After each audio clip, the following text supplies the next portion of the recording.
एक बुढ़िया माँ मक्का मदीना में अपने बेटे के कंधों पर बैठकर हज करने आई और बेटा जब हज करवाने लगा तो माँ यही हाथ उठाकर दुआ करती, ऐ अल्लाह मेरा बेटा मर जाए।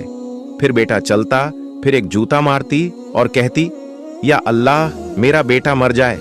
वहां के लोग ये मंजर देखकर हैरान परेशान थे कि आखिर इस बुढ़िया को ऐसा कहने पर किसने मजबूर किया, वजह क्या है, क्यों ऐसा बोल रही है। इस बेटे ने तो इसकी कोख से जन्म लिया, इसने पाला पोसा बड़ा किया और आज काबा में आकर ये कह रही है कि मेरा बेटा मर जाए।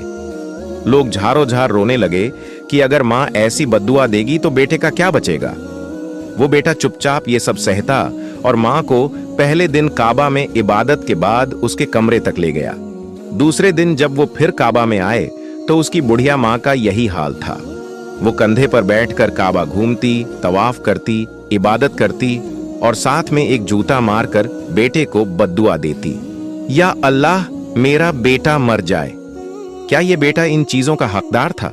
क्या इससे भी ज्यादा डिजर्व करता था? आइए बताते हैं इस कहानी में। इसलिए मां से प्यार करने वालों इस कहानी को आखिर तक जरूर सुने। एक छोटे से गांव में बशीरा अपने बेटे आरिफ के साथ रहती थी। उनके घर में रिज्क की रेल पेल थी, अल्लाह का दिया सब कुछ था। लेकिन जब से बेटा जवान हुआ था और बाप के मरने के बाद सब कुछ अय्याशी में उड़ा दिया था। मां से बदतमीजी करना, बदजुबानी करना ये उसके मामूल की बात थी। लेकिन मां उफ न कहती, बस रोकर चुप हो जाती, यही दुआ करती, या अल्लाह मेरे बेटे को हिदायत अता फरमा। इतने में बशीराओं का दरवाजा बजा। बशीरा उठी, दरवाजा खोला और एक औरत थी जो उसकी हमसाई थी। अम्मा मैं आपसे कुछ जरूरी बात करने आई हूं। बशीरा बोली, बैठो बेटी, क्या बात है, तुम परेशान लग रही हो। वो हाथों को मरोड़ते हुए बोली, अम्मा आज आपके बेटे ने हद ही कर दी। उसने स्कूल से आती हुई लड़कियों को छेड़ा, उनके दुपट्टे खींचता, उनसे उल्टी सीधी बातें करता। वो बेचारी लड़कियां आंखों में आंसू लिए अपने घर जाती हैं। अम्मा उसको समझा लो, नहीं तो उसके लिए अच्छा ना होगा। सिर्फ आपकी वजह से आपके बेटे को लोग कुछ नहीं कहते, लोग आपकी इज्जत करते हैं। अम्मा बशीराओं ने जब ये बेटे के बारे में सुना तो उसकी आंखों में आंसू आ गए। फिर वो औरत बोली, अम्मा ऐसा करो, अब बेटे की शादी कर दो ताकि ये सुधर जाए। अम्मा बशीराओं को ये बात अच्छी लगी। फिर उसने नमाज अदा की और सिर पर चादर ओढ़कर अपने भाई के घर चल पड़ी, क्योंकि अम्मा बशीरा की भांजी बहुत जवान और खूबसूरत थी। जाते ही अम्मा बशीराओं ने उसके सिर पर प्यार दिया और अपनी भाभी और भाई से बेटे के लिए रिश्ते की बात की। उनको भी कोई ऐतराज न हुआ। अम्मा बशीराओं का भाई और भाभी बहुत नेक इंसान थे, अल्लाह की इबादत करने वाले। लेकिन बेटी, उसका कुछ कहा नहीं जा सकता था।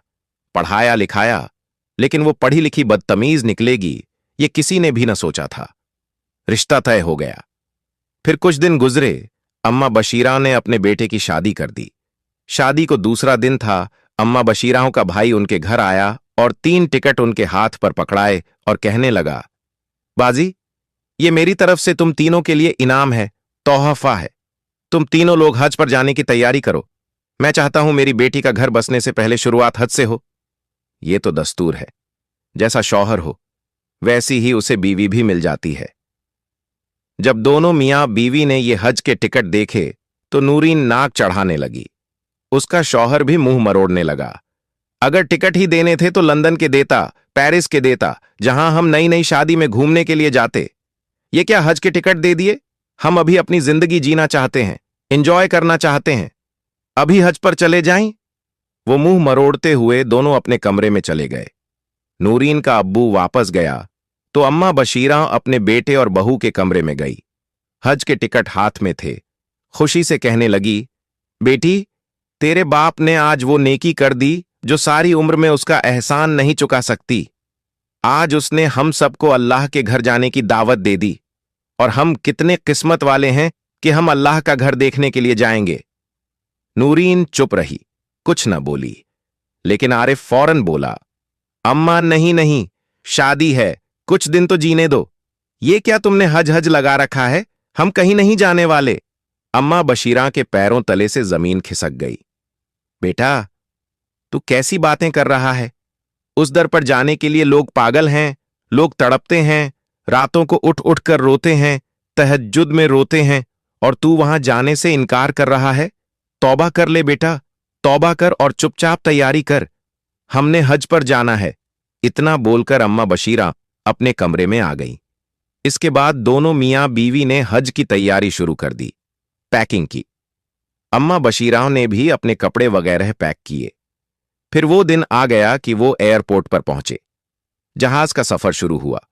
अम्मा बशीरा के तो पांव जमीन पर नहीं लग रहे थे कि ऐ अल्लाह, तेरा शुक्र है, तूने अपने घर बुलाया। मैं अपने बेटे के लिए खूब दुआएं करूंगी, और जिन माओं के बेटे नाफरमान हैं उनके लिए भी जी भरकर दुआएं करूंगी कि अल्लाह सबकी औलाद को फरमाबरदार बना दे। जहाज के टिकट हो चुके। जब सब लोग जहाज में बैठ गए तो अम्मा बशीरा अपने बेटे और बहू के साथ जहाज में बैठी। बाकी लोग भी हज करने के लिए जहाज में अपनी अपनी तस्बीहात में लगे बैठे थे। लेकिन एक जोड़ा ऐसा था जिन्हें कोई परवाह नहीं थी कि हम हज पर जा रहे हैं, अल्लाह का घर देख रहे हैं। लेकिन वो दोनों मियां बीवी आपस में इस तरह की हरकतें कर रहे थे कि जहाज में बैठे सब लोग शर्मिंदगी महसूस करने लगे। अम्मा बशीरा ने 2-3 बार बेटे से कहा, बेटा दरूद पढ़ो, सलाम भेजो, लेकिन वो एक न मानते और अपनी ही बेहयाई में मग्न रहे। पूरे जहाज की सवारियां उनकी इन हरकतों से परेशान थीं, तौबा तौबा करतीं। अल्लाह अल्लाह करके जब जहाज मक्का पहुंच गया तो लोगों की आंखों में आंसू थे। काबा के सामने पहुंचकर हर आंख नम हो जाती है। वहां पर अम्मा बशीरा को अलग कमरा मिला और बहू बेटे को अलग, लेकिन वो दोनों कमरे में इस तरह कहकहे लगाते और शोर मचाते कि आवाजें बाहर तक जातीं। लोग उनकी हरकतों से परेशान थे। उन्हें जरा भी शर्म नहीं थी कि हम अल्लाह के घर आए हुए हैं। बस उन्हें नई नई शादी की मस्ती थी।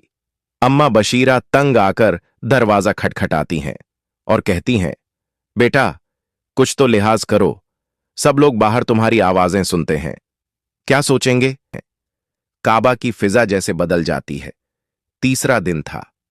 अम्मा बशीरा फज्र के बाद काबा के सामने बैठी थीं, सर झुकाकर दोनों हाथ उठाए दुआ कर रही थीं। या अल्लाह मेरे बेटे को हिदायत दे या मेरे नसीब से निकाल दे।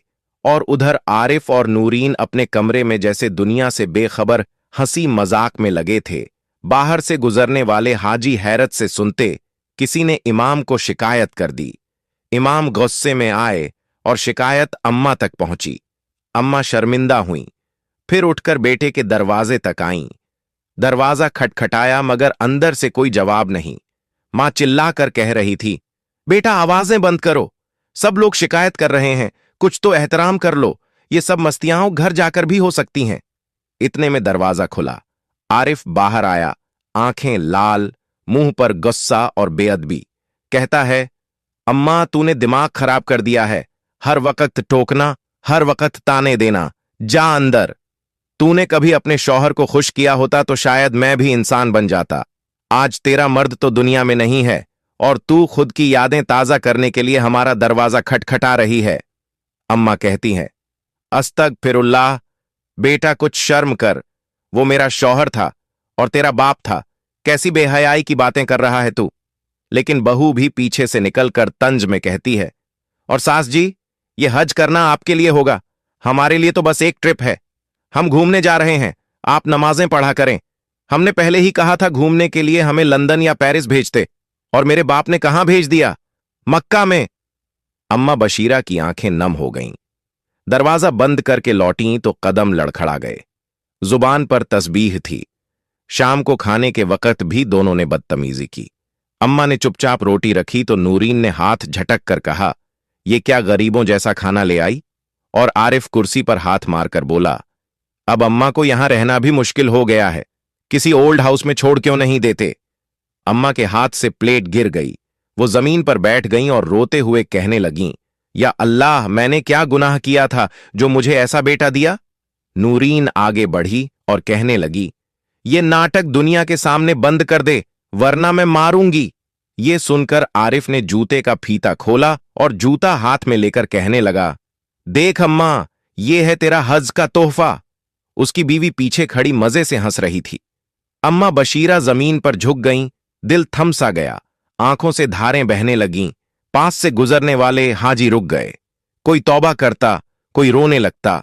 एक बुजुर्ग हाजी ने दरवाजे पर दस्तक दी और कहा, बेटा, ये औरत वो है जिसके कदमों तले जन्नत है, और तू उसी जन्नत को जूते दिखा रहा है।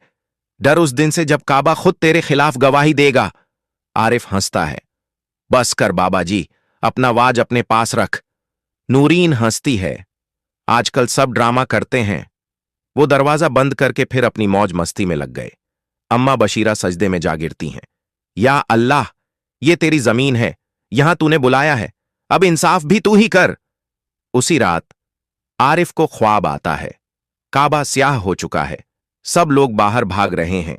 एक नूरानी सूरत वाला बुजुर्ग उसे आवाज देता है, ऐ बदबख्त कमीने इंसान, ऐ नाफरमान, तुझे काबा बुलाया गया था, मगर तू खेल करता रहा। अब तौबा कर, वरना यह दर तेरे लिए बंद हो जाएगा। आरिफ चीखता है, पसीने में डूबा जागता है। सुबह फज्र की अजान होती है, मगर वो नमाज नहीं पढ़ता। नूरीन हंसती है। डर गए हो? ख्वाब ही था। वो कुछ नहीं कहता। अगला दिन फज्र की रोशनी के साथ नमूदार हुआ। हरम शरीफ की गलियों में रूहानी सुकून फैला हुआ था। लोग जिक्र में मशगूल थे।